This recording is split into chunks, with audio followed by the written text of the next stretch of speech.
Bismillahirrahmanirrahim. Alhamdulillahirrabbilalamin. Allahumma salli wa sallim ala sayyidina Muhammadin miftahi babi rahmatillah adada ma fi ilmillah salatan wa salaman daimaini bidawami mulkillah wa ala alihi wa sahbihi. Assalamualaikum warahmatullahi wabarakatuh. Sahabat online yang berbahagia, alhamdulillah pada kesempatan ini kita bisa berjumpa kembali. Mudah-mudahan kita senantiasa dilindungi, diberi kesehatan, diberi maunah dan diberi hidayah oleh Allah Subhanahu wa Ta'ala. Pada kesempatan ini kita akan kembali belajar tentang kisah-kisah para waliullah.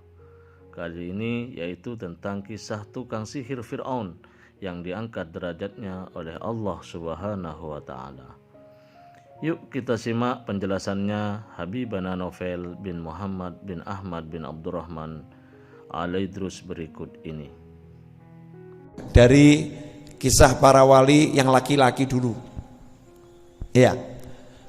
Tukang sihirnya Fir'aun. Ini kadang nggak dipikir sama orang itu. Tukang sihirnya Fir'aun. Tukang sihirnya Fir'aun itu wali besar itu. Memang sejarahnya awalnya tukang sihir. Jadi di Al-Quran itu lengkap. Ada mantan tukang sihir jadi wali. Ada orang dari awalnya soleh jadi wali gitu ya. Dua-dua ada.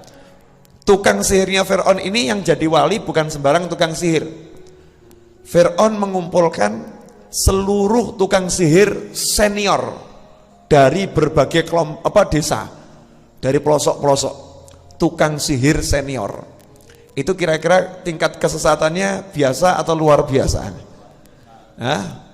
Dukun santet se-Indonesia Raya buat pertemuan itu. Ini pertemuan dukun santet se-Indonesia Raya. Itu ngeri atau enggak ngeri ya? Ya buat orang-orang mungkin kan ngeri itu. Ini Fir'aun mengumpulkan dukunnya Fir'aun ini. Ya, yang dikumpulkan ini dukun yang mengumpulkan raja yang ngaku tuh Tuhan, enggak nanggung-nanggung kan ya. Saya Tuhan kalian yang paling tinggi itu kan kata Fir'aun. Nah Fir'aun mengumpulkan ini dukun-dukunnya nih, ya dukun-dukunnya, tukang-tukang sihirnya dikumpulkan, dikasih satu misi dengan perjanjian kalau berhasil jadi orang dekatnya Fir'aun. Nah karena dalam benaknya tukang sihir jadi tukang dekatnya Fir'aun enak, butuh apa gampang, ya butuh apapun gampang sebab dekat sama raja yang ngaku jadi Tuhan, orang kepercayaan Fir'aun. Jadi tukang sihir saja ini dia merasa kalau saya jadi orang kepercayaan Fir'aun enak ini. Dikumpulkan semuanya. Misinya cuma satu. Jatuhkan nama baik Musa, kan begitu. Pembunuhan karakter kalau istilah keren ya. Pembunuhan karakter. Ya ini yang dipakai sama orang-orang yang nggak suka sama Islam. Nggak suka sama Islam. Nanti kalau ada dai, ada orang yang baik, karakternya dibunuh. Dibunuh. Sehingga orang jadi nggak suka. Yang tadinya majelisnya banyak orang datang, akhirnya orang pada pergi. Karena ditemukan kelemahannya. Kemudian dibunuh karakternya. Pembunuhan karakter itu lebih kejam itu. Ya, lebih kejam. Nah, Fir'aun punya siasat begitu. Ini Musa harus dijatuhkan. Biar orang nggak percaya lagi sama Musa. Sebab semua orang mengeluh-elukan Musa. Akhirnya terjadi kesepakatan. Tukang-tukang sihir itu memberikan usul, kumpulkan seluruh rakyatmu. Kalau sekarang orang bilang di alun-alun gitu ya. Kumpulkan seluruh rakyatmu di alun-alun. Nanti ya kami akan duel dengan Musa. Ya kami akan duel dengan Musa. Adu ilmu. Nabi Musa nyantai saja ngadepi tukang sihir sekerajaan, nyantai. Coba kalau jenengan ngadepi dukun santet satu, mikir atau nyantai ini? Mikir. Ini bukti kalau iman kita masih derajatnya apa nih? Waduh, Masya Allah ini derajatnya pol. Padahal awal iman itu kita mengakui la ilaha illallah. Artinya tidak ada yang bisa membahayakan kita kecuali Allah. Tidak ada yang bisa menyelamatkan kita kecuali Allah. Kalau orang udah yakin gitu kan nggak ada yang ditakuti kecuali Allah. Lah nyatanya kita masih takut pada selain Allah. Berarti iman kita, silahkan mikir sendiri. Dikumpulkan semua. Tukang sihir itu sepakat. Kita jadikan tali kita ular. Dilemparkan. Nah, dikatakan tukang sihir itu hebat bagaimana? Ini bukan sembarang tukang sihir, senior. Kok bisa hebat?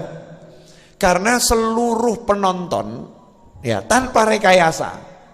Beda kalau sekarang kan dengan rekayasa teknologi gitu kan. Tanpa rekayasa, seluruh penonton matanya dibalik. Tali dilihat seperti ular. Nah itu sihir. Jadi sihir itu nggak ada yang asli. Tali jadi ular nggak ada. Jadi sihir itu tidak bisa merubah tali jadi ular. Paham ya? Sihir itu hanya bisa merubah orang yang memandang itu, cara pandangnya berubah. Mungkin tali jadi kerbau, tali jadi macan, kelihatannya, padahal aslinya tidak. Itu sih sihir. Makanya orang yang kena sihir itu kan berhalusinasi. Dia merasa melihat A, merasa melihat B, ya merasa melihat C. Makanya orang yang suka merasa melihat, jangan-jangan kena sihir. Ya, kadang itu silakan dimakan. Insya Allah nggak kena sihir makanan ini. Ini asli ini nggak direkayasa ini. Ini telo, tahu goreng. Nah, dilemparkan itu tali, semua melihat. Tali itu jadi ular. Termasuk yang melihat adalah Nabi Musa. Betul kan? Kalau kita baca ayatnya itu, Nabi Musa kan melihat tali itu jadi ular. Berarti Nabi Musa terkena pengaruh sihir. Artinya apa? Nabi pun bisa terkena pengaruh sihir, terkena pengaruh, tapi tidak terpengaruh. Faham ya? Paling, ular segini banyak. Terkena pengaruh, tapi tidak terpengaruh. Kalau kita belum terkena pengaruh, sudah terpengaruh. Jadi jangan mengatakan masa Nabi kena sihir, tidak mungkin. Kadang-kadang orang kan begitu ya. Nabi itu kan kekasih Allah, Nabi itu kan wiridnya banyak, zikirnya banyak. Lawang sihir itu penyakit kok. Ya sihir itu penyakit. Ya wajar toh kalau Nabi masuk angin misal begitu ya. Ya wajar saja. Tapi kan sifatnya cuman sesaat ya. Sifatnya sesaat. Memang tukang sihir itu punya kelebihan. Tapi yang haram gitu ya, punya kelebihan tapi yang haram. Nabi Musa lihat itu, sahyara ayun nas, mata manusia terbalik dikira ular. Sampai Nabi Musa itu kaget ini kok ular begitu banyak, sedikit gentar gitu ya. Kalau kita baca ayatnya nanti itu ya, sedikit gentar. Maka Allah katakan jangan takut itu. Ya jangan takut. Lemparkan saja tongkatmu. Ya lemparkan saja tongkatmu. Tongkatnya suruh lemparkan. Nabi Musa tuh nggak banyak mikir, nggak seperti kita. Sok tongkat dilempar, nanti gimana ya Allah gitu. Kita ini kan kakean kebanyakan ini loh, tinggal sami'na wa ta'na selesai, kakean mikir. Ya tongkat dilempar. Nah tongkat dilempar jadi ular. Kalau tukang sihir itu ularnya kecil, Nabi Musa ularnya gede. Piton kali ya, atau anaconda gitu ya, mungkin anaconda, gede ularnya, luar biasa. Terus ular tadi memakan tali-tali yang dilihat oleh orang-orang yang terkena pengaruh sihir seperti ular, dimakan, dicaploki semua, habis. Setelah itu ya ularnya Nabi Musa jadi tongkat biasalah lagi. tukang sihir langsung amanna bi rabbi Musa wa Harun. Kenapa? Nah ini kan pertanyaan, kenapa? Sebab tukang sihir punya ilmu. Ini jadi ilmu tuh bimbing orang nanti jadi baik. Tukang sihir punya ilmu. Walaupun mereka ini awalnya tersesat, tapi mereka betul-betul paham ilmu sihir. Paham ilmu sihir. Gak mungkin kayu bisa makan tali, gak ada. Ya, kayu makan tali, gak ada. Ini tali kita dimakan semua, dan yang makan itu secara zahir kayu. Berarti tadi itu betul-betul bukan kayu, tapi betul-betul berubah jadi ular, dan itu bukan sihir. Kalau sihir itu cuman ngelabui mata manusia. Ini ndak, talinya semua dimakan oleh kayu yang jadi ular. Berarti tadi itu bukan kayu, memang betul-betul ular. Ular yang doyan tali. Ya kan ada tau ular doyan tali, makan kambing setalinya gitu kan ya. Itu kan berarti kan doyan tali. Makan kerbau setalinya itu kan dimakan semua, kemah-kemah gitu, diremet. Ini dimakan semua. Begitu tahu ini ya, ini bukan sihir. Ini bukan sihir. Bukan sihir. Ini gak mungkin perbuatan manusia. Ini gak mungkin, Musa gak mungkin ini. Musa bisa begini, gak mungkin. Karena tukang sihir ini ngerti, mereka pakar sihir ternama. Nabi Musa gak ada pengalaman menyihir, gak punya ilmu sihir. Maka tahu ini bukan sihir, tapi ini kekuatan ilahiyah. Ini betul-betul dirubah oleh kekuatan yang menciptakan manusia. Kayu dirubah jadi ular. Kayu dirubah jadi ular. Langsung mereka iman tanpa keraguan. Amanna bi rabbi Musa wa Harun. Dan itu diumumkan di tengah ribuan orang yang kumpul. Wa makaru wa makarallah wallahu khairul makirin. Niatnya kan mau membunuh karakternya Nabi Musa biar jatuh namanya. Nyatanya Nabi Musa tambah tenar. Tukang sihirnya beriman. Jengkel enggak Fir'aun? Tambah jengkel. Akhirnya tangkap. Perintahkan menangkap tukang sihir. Ditangkap tukang sihirnya semua. Tukang sihir semua ditangkap. Diborgol, diikat. Kalian ini pasti sudah bersekongkol sama Musa ini. Pasti udah main di belakang saya ini. Ini siasat kalian untuk menjatuhkan harga diri saya. Terus, akhirnya tukang sihir itu ngomong, "Dah, kami tidak butuh duitmu. Silahkan mau diapain? Kamu nanti akan saya bunuh." "Gak apa-apa, mati siap.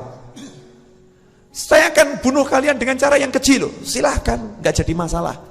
Saya akan potong kaki kanan kalian dan tangan kanan, kaki kanan dan tangan kiri, jadi menyilang."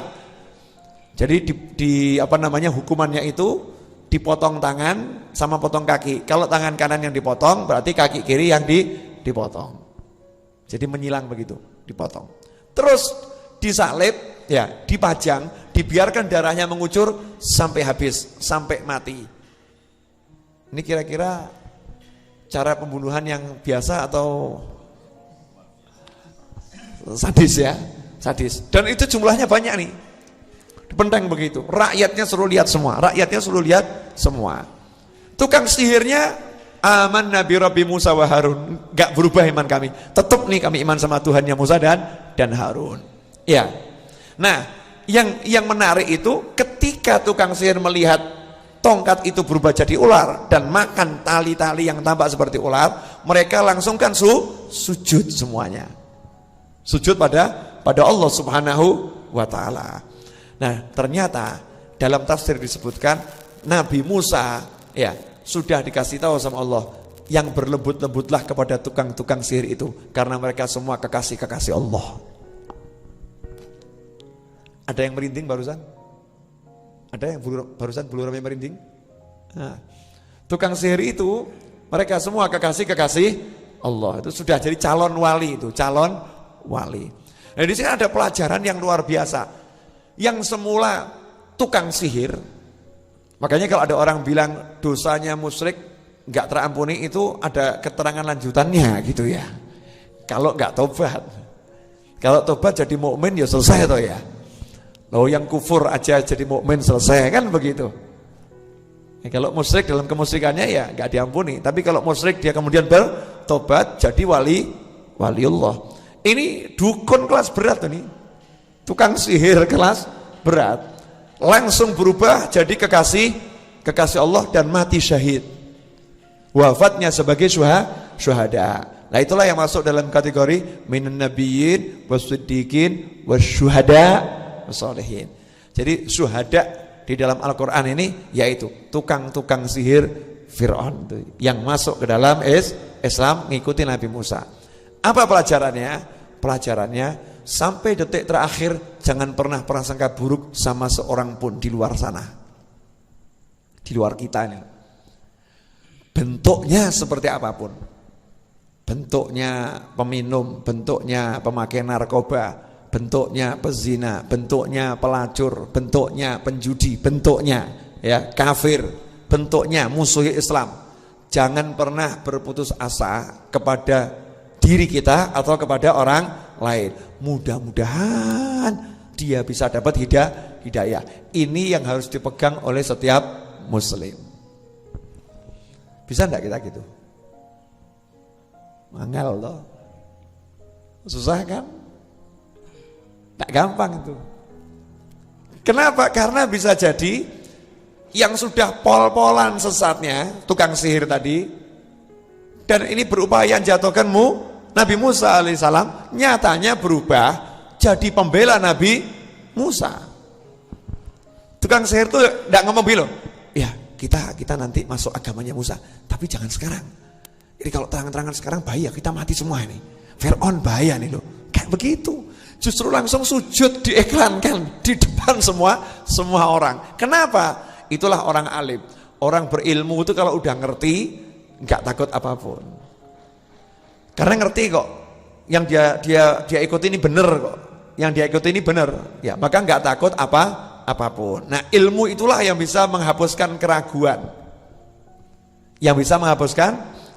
Makanya kita harus sebarkan ilmu terus. Jadi keraguan di diri kita atau keraguan di orang lain akan sirna. Lah kadang ndak, cuman manuto ya, ikut aja, udah nggak usah Zaman sekarang nggak bisa begitu. Kita harus kasih keterangan. Zaman sekarang ya, sekarang bukan zaman sendiko dawuh kok. Zaman ini zaman ngeyel.